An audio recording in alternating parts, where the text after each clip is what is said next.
India's Adani Group, one of the major infrastructure and construction companies in the world, and their chairman Gautam Adani, who is still perhaps the richest Asian businessman, have been under constant attack from different US agencies for the last couple of years. To be precise, it started with the US short seller and share broking firm Hindenberg raising a couple of allegations against the Adani Group 2 years ago, to be precise, in 2021 January. They raised the allegation that Adani Group had indulged in manipulating share prices and there was accounting frauds in the company. Of late, almost around 10 days ago, the US Justice Department and the US Securities Exchange Commission, US SEC, raised serious corruption charges against Adani Group. And reports say they have filed a petition in a New York district court. Now, there are news reports in India that the US deep state is behind all these attacks. Do a significant number of Indians believe that the US deep state is behind all these attacks? If so, what are the reasons behind this? That's number one. Then, are there reasons to believe that the US deep state is creating public opinion against Adani Group and they are trying to embark on a cognitive warfare against government of India, or to be precise, against Modi government? Then what will be the impact of their allegations, or will the allegations influence the Indian public and turn the public against government of India? I think these are serious questions worth pondering. Welcome to Insights. I am Hari Kumar. So let's start with the question. Do many Indians believe that the allegations raised or the charges filed in United States by different US agencies are part of a cognitive warfare? I think many Indians do believe. You see, a few days ago, Erik Solheim, who is a Norwegian politician and I think he chaired the UNEP, United Nations Environment Program. Erik Solheim is known in India for another reason also. He tried to broker a deal in Sri Lanka during Sri Lankan crisis between Tamil separatist groups and Sri Lankan government. Especially, I think he tried to speak to Tamil tigers. So the name Erik Solheim is known in India. He said the US deep state always tries to overreach. I mean, this means that they try to interfere in the affairs of different countries and they cook up different charges also. Sometimes it could be charges related to economy. A couple of months ago, before Prime Minister Sheikh Hasina was unseated in Bangladesh, she had raised this. She said some US agencies approached her demanding some help to form a Christian majority country along the eastern borders of India, that is somewhere in Myanmar. They sought the help of Bangladesh also for that. So she said she denied, and they raised different demands also. They wanted a military base for the US in Bangladesh because that would help the US against China. Such allegations a former prime minister had raised, So we cannot simply dismiss it. And now you see there are many takers in India for this. Why do people believe in this? The number one reason is, I think these allegations are being raised against Adani without proper evidence. It is almost more than 2 years since the first allegation was raised. Nothing has come out. Different Indian agencies like Securities and Exchange Board of India inquired into those charges, and nothing has come out of this. I think recently the SEBI has completed inquiries into 6 areas, and they will be submitting the results to Supreme Court of India soon. I don't think they have been able to uncover any major lapses. And even the Supreme Court had refused to interfere in the investigation of SEBI. And I don't think there are any solid evidences. Otherwise, Hindenberg would have published it.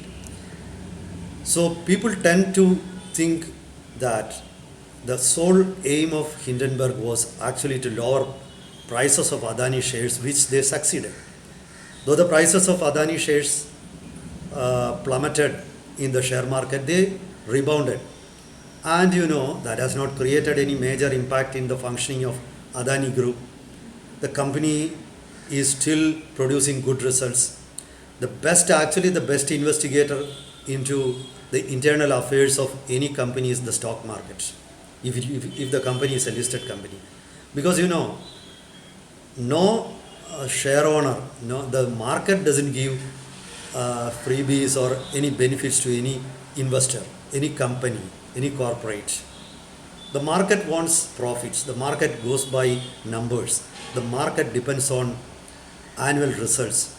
As far as Adani Group is concerned, I don't think the company is in any danger. Because this is not a company that is solely dependent on share prices. They have got solid evidences. They operate, I think, more than 10 ports, so many airports in India. One of the possible reasons, I feel, that the Western companies or the US agencies are enraged at Adani is that, till the recent past, almost all major firms in the infrastructure and construction sectors majority are owned by US. For example, companies like Bechtel or Turner are all owned by US. Of course, there are a couple of European companies. There are a couple of Chinese companies also. For example, the China State Construction and Engineering and Construction Corporation. Then there is the China State Railway. They are all there. But if an Indian company which operates both in infrastructure and construction sector enter the competition, then there is reason for the US to worry. The US and China have been competing with each other for gaining dominance in Africa. And in that Africa, Adani has made a major entry. The Darussalam port in Tanzania is now being operated by Adani Group. Adani Group is vying for many other projects in Africa. Recently, Kenya stalled the projects given to Adani Group following the latest allegations.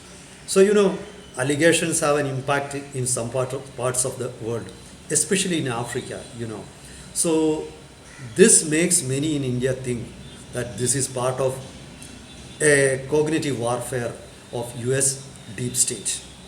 And there is another reason to believe that anybody who watches construction sector, infrastructure development, knows very well that this is the way to establish political hegemony in the world. Many of you may not be knowing that, but it was actually through infrastructure and construction sectors that Osama bin Laden established his influence in many African countries like Sudan. And that was how he started influencing governments. Construction and infrastructure development areas are two areas in the world where there is a large large quantity of black money is flowing. And this is an area where money laundering is taking place. You might have heard about a UN initiative of transparency in construction. So this is an area that gives you entry into many countries and helps you to establish your hegemony over many countries. That was why China launched their OBOR, One Belt, One Road program. So it is against this backdrop that Adani Group emerged as a major player in the construction sector in the world, in the infrastructure sector in the world. So US definitely doesn't want Adani to rise. So that could be one reason. I'm not sure about all these things. I'm making some informed conclusions. But do you think the US agencies will be able to influence India's public opinion, build public opinion, weaponize public opinion, and start a cognitive war against BJP-led government in India? Absolutely not. These US agencies are living in a fool's paradise.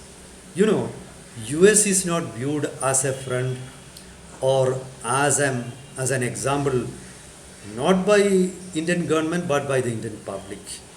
You see, right from the days of the post-independence days, right from 1950s, Russia is being considered as a friend of India and not the US. So if US actually wants to harm Adani, they should, I mean, the deep state like Soros or other agencies, they should honor Adani. They should try to befriend Adani. They should publicize news and photos that makes Adani their friend. If Adani is seen as the friend of United States, if Adani is seen as getting benefits from the US administration, you know, Indian public opinion will turn against him. If Adani is being harassed by US agencies, if Adani is being witch-hounded by US agencies, Indian public opinion will support Adani. He will be seen as a patriot. He will be seen as a well-wisher for the progress of India. So here, I think US agencies need some introspection. They need to realize that they are not viewed in high esteem in India. So this is the situation. So their opinion is not going to make any influence in India. And if they begin a cognitive or try to visualize that, that is a wishful thought, they will not be able to do that anytime. Rahul Gandhi will not be able to help them. So that is the situation. So I will give you more updates on this issue in the coming days. Wait for that, and please follow me if you like this video. That's for now. And goodbye till the next video. Thank you.